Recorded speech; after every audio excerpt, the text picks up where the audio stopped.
Hello all, and we're finally here talking about ELP after several times I've tried to make a video on these guys and I just keep getting busy with other stuff. But here we are, it's finally here, ELP. I decided to include the Emerson, Lake and Powell one because why not? I mean, when else am I going to talk about that album? Never. So we got the 10 studio albums plus the Pictures at the Exhibition live album because I really like that one and I wanted to talk about it. So I actually had a chance to see Carl Palmer live. I have his signed splash symbol up there along with the sticks that you can't really see, but it's there. I have a whopping 4 albums currently. I plan to get more, but you know, until I find them. But anyway, let's get started with just the really bad one. Yeah, Hot Seat is honestly kind of miserable to sit through. Like, it starts out okay. The first 3 tracks are fine. But after that, it just... oh, man, it gets so bad. And changes, I think, is fine too. But everything else, like even those 4 songs I just mentioned, I honestly wouldn't even bat an eye at them. Like the peak of this album is really, really low, and even with the studio version of Pictures at an Exhibition, they cut out like my favorite part in that whole album, and I don't care. Everything on this album, just bleh, get rid of it.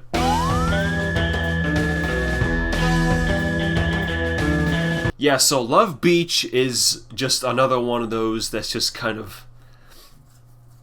so I should probably explain what the image you just saw was. Yeah, honestly, if only the album was as great as the artwork. I mean, just... oh, God. Just looking at this image, you know, all of them standing there with varying degrees of their shirts being open. I've just got so many of these alternate versions of the Love Beach artwork that started as a simple joke. You know, my girlfriend was like, oh, they all look like pirates on this artwork. And then she left for a couple minutes and I put together this image. We've just been cranking them out like crazy over the last couple months. It's just, oh my God. It's hard to believe that this album came out around the same time as like all the other albums did. And to be honest, it's not as bad as I thought it'd be. Like, Taste of My Love, what a title. Has some pretty good riffs in it. It's not a total abomination, but it's really not great. But still way more tolerable than in the Hot Seat.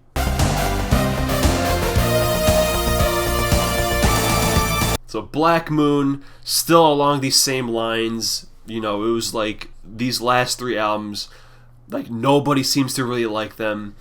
I think the title track is fine. And then Romeo and Juliet have like a spooky mansion vibe to it, which is kind of cool. But my favorite song on the album is actually Better Days.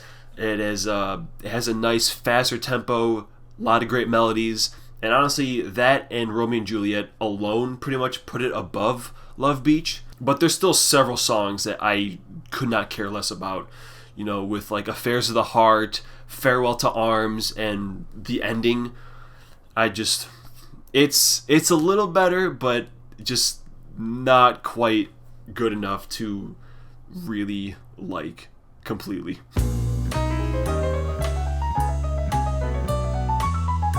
So our one-off, Emerson, Lake and Powell, it's also kind of fine, I guess, but it's pretty much the same lines as Black Moon, I think, where it's more consistently good. But it's a lot of the same kind of vibe to it. But this one has less songs that I don't care for. Like, it's just a much better listen going through it, like all throughout over Black Moon. Despite Black Moon, I think, having a couple better standout songs. The highlights for me on this one are Learning to Fly is pretty good, and then you have Step Aside. It has like that middle part where is probably one of my favorite Keith moments of the whole group. So it's okay, I guess, but yeah, I think that's all of the ones that you pretty much expect to be on the bottom of the list. And then we move on into something that it might ruin me. It might actually ruin me. But listen, I don't care. I didn't grow up with these albums, so unfortunately, the next spot is gonna have to go to.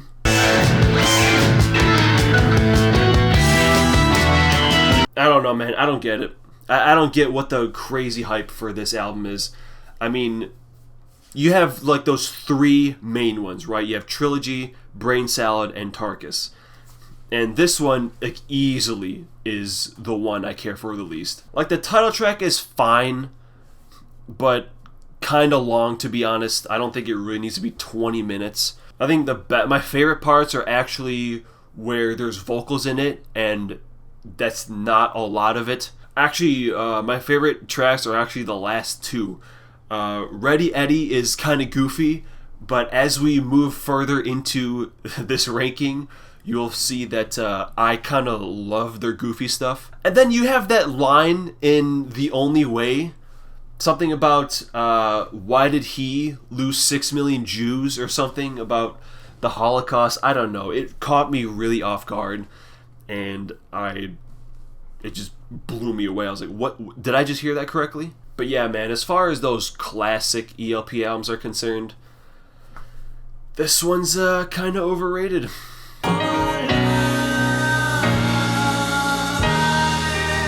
Okay, so their debut album, simply titled ELP, is got a lot better the more times I heard it, because I tried to do this band like 4 different times, so I've heard this album more times than any of the other albums, and it kind of really started to grow on me. You have Tank with the drum solo, which is killer. Lucky Man is the classic song, and about 90% of it is what I like to call prog wank, which it's pretty good wank, don't get me wrong, but there's still a lot of wank on it. I also really like Take a Pebble. The vocals in it, I think, are really good, and then after the key break, once Palmer comes back, it gets really good. And I guess this is about the best time to mention my main problem with ELP as a band. Honestly, I really just wish that Emerson would chill the hell out for a little bit. Like, just throughout the whole band, I mean, he's just dicking around on the piano for so much of it. And I just wish that it would just take a chill pill and just write, I guess, more normal songs. Like, Lucky Man is a perfect example. The first half is straight, like, classic rock. And then the last half is just him making these weird sounds on the keys. Like, man, can I take an order of ELP but hold the E? It's like BLTs, you know? A lot of people don't like tomatoes. Well, I don't really like Emerson that much. And honestly, I know a lot of people out there revere him as a god, but, like, it gets to be a lot sometimes. And that really holds this band back for me, is just the fact that how much, like, keys there are. And how, like, he's just overshadowing the other two guys so frequently, especially on this album, that it's just kind of frustrating, honestly.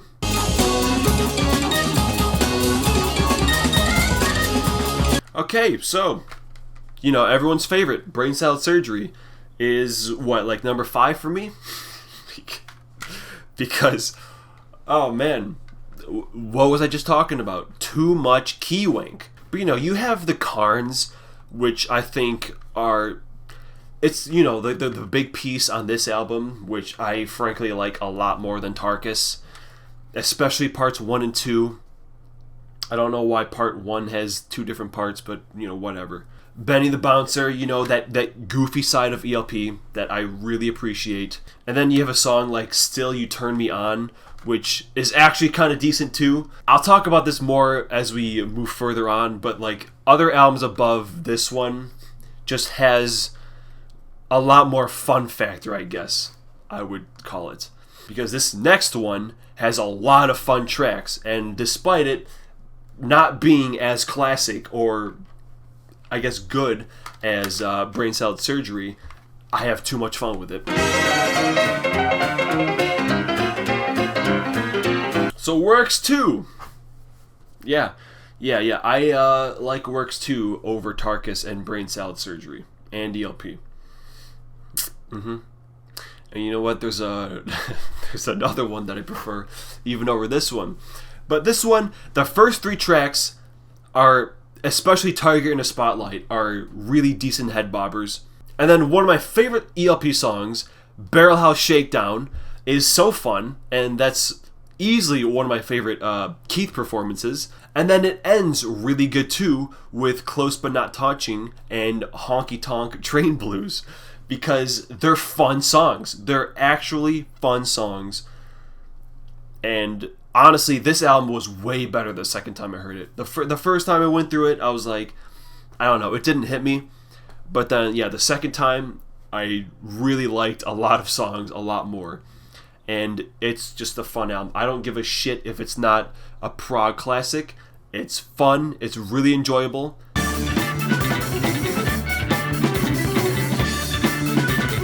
But easily, my favorite of those classic ELP albums is going to be Trilogy. From the Beginning is really, really good, and it's actually pretty different from the stuff that I would usually be drawn to, which really caught me off guard. And then Endless Enigma is really good too. And of course you have Hoedown, best song on the album. Oh man, like I'm telling you, if a song puts a smile on my face, it's automatically going to be better than everything else. And Hoedown is a lot of fun. And then I think Trilogy, the title track, is fine, but unfortunately the album ends really bad with the last song, however you say it. It's like 8 minutes, and it's just the same thing over and over again for those 8 minutes. And I just clock out after that. But yeah, the usual. Pretty good. When there's vocals, still too much keyboard wanking. And that's probably why it's at number 3, because the other 2 albums above this don't really have that much, which is why they're my top 2. So we have our live album, Pictures at an Exhibition. I really like this album, especially when you get to the Baba Yagas. Like I forget what there was, the second one. There's 3 of them, but like 1 and 3 are kind of like intros and outros. But that middle one, that main one, man, I crank that shit every time I hear it. They go so hard. They go so hard on the track. It's awesome. Yeah, Curse of Baba Yaga. That one, oh man, really good song. And Blues Variations, that one's really good too. Honestly, this is one of the best live albums I ever heard. Granted, I have not heard that many, but I'll be damned if this one isn't gonna be like in my top 5 forever. But that takes us to number 1. And with Process of Elimination, of course, you can infer that me, along with probably like 4 other people on the planet, have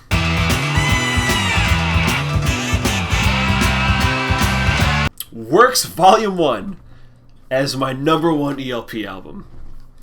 And let me be perfectly clear, I could not give less of a shit about the entire Keith Emerson Symphony Suite. Of course there's an audience for it, but when you put on an ELP album and the first 19 minutes is just a big symphony, skip. Easy skip. And then you get to Greg's side, which is pretty decent. You know, you have C'est la vie and Hallowed Be Thy Name, I think, are the highlights of his songs. And then we get to my man with The Enemy God.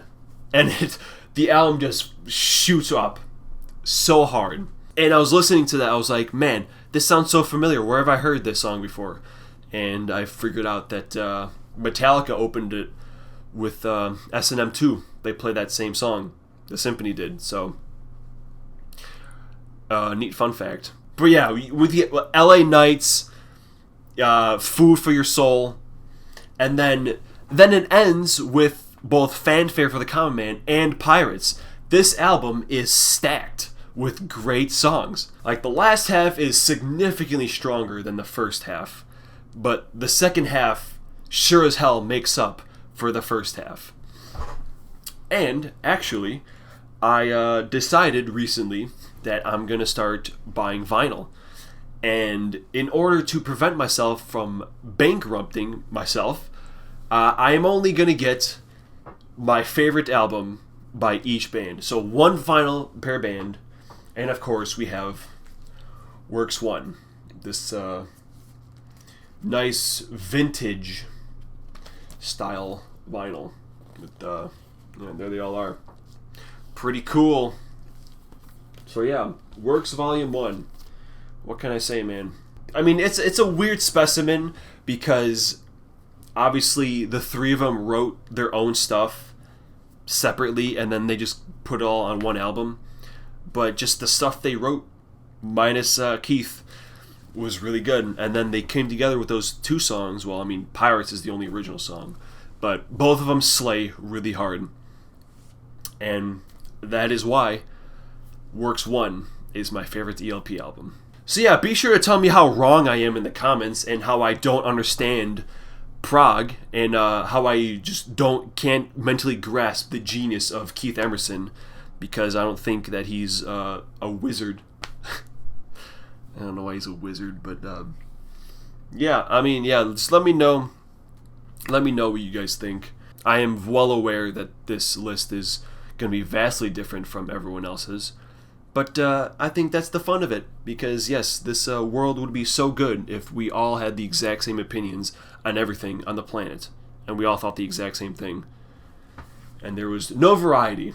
I think that would be cool, right? But that's actually the end of my Year 2 bands. So next week is my 2nd anniversary, and we will be ranking all 19 bands that I've done this year. Damn, I'm so mad I couldn't get to 20. But yeah, look forward to that. And then we will begin Year 3, which is going to start with a bang. It's going to start really, really good. And I cannot wait.